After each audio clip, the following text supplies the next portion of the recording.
રાજ્ય સરકારના શિક્ષણ વિભાગ દ્વારા આગામી જૂન મહિનાથી શરૂ થતા નવા શૈક્ષણિક સત્રની ધોરણ 9 થી 12 ની વિદ્યાર્થીનીઓ અને ધોરણ 11 અને 12 વિજ્ઞાન પ્રવાહના તમામ વિદ્યાર્થીનીઓ માટે બે મહત્વપૂર્ણ યોજનાઓનો પ્રારંભ કરવા જઈ રહ્યો છે। ત્યારે પાટણ જિલ્લામાં આગામી બુધવારથી નમો લક્ષ્મી યોજના 1 નું પોર્ટલ શરૂ કરીને વિદ્યાર્થીનીઓની એન્ટ્રી કરવાની કામગીરીનો પ્રારંભ કરવામાં આવનાર છે। રાજ્ય સરકાર દ્વારા ચાલુ વર્ષે નવા સત્રથી નમો લક્ષ્મી યોજનાનું પોર્ટલ શરૂ કરી દેવામાં આવશે કે જેમાં કેટલાક જિલ્લામાં વિદ્યાર્થીનીઓની ડેટા એન્ટ્રી શરૂ કરી દેવામાં આવી છે। જ્યારે પાટણ જિલ્લામાં આગામી બુધવારથી શાળાઓમાં વિદ્યાર્થીનીઓની આ યોજનાની સહાય માટે ડેટા એન્ટ્રી કરવાની કામગીરીનો પ્રારંભ કરવામાં આવનાર છે। નમો લક્ષ્મી યોજનાની વાત કરીએ તો રાજ્ય સરકારની આ મહત્વપૂર્ણ યોજના બની રહેવાની છે।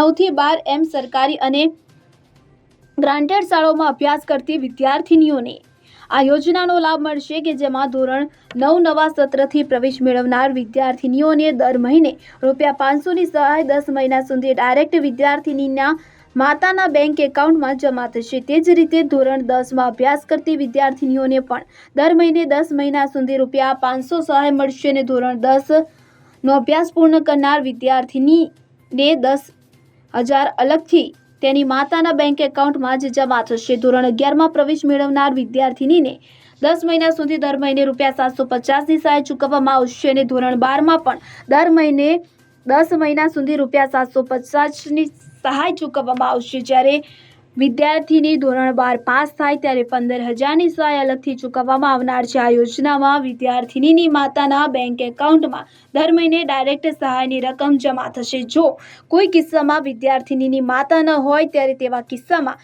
વિદ્યાર્થીનીના બેંક એકાઉન્ટમાં સહાયની રકમ જમા થશે। આ યોજના શાળાઓમાં અભ્યાસ કરતી વિદ્યાર્થીનીઓના પોષણ માટે સરકાર દ્વારા આ યોજના અમલમાં મૂકવામાં આવી છે। વધુમાં ધોરણ 8માં સરકારી કે ગ્રાન્ટેડ શાળામાં અભ્યાસ પૂર્ણ કરીને ધોરણ 9માં સરકારી અને ગ્રાન્ટેડ શાળામાં પ્રવેશ મેળવનાર દીકરીઓને જ આ લાભ મળવાનો છે।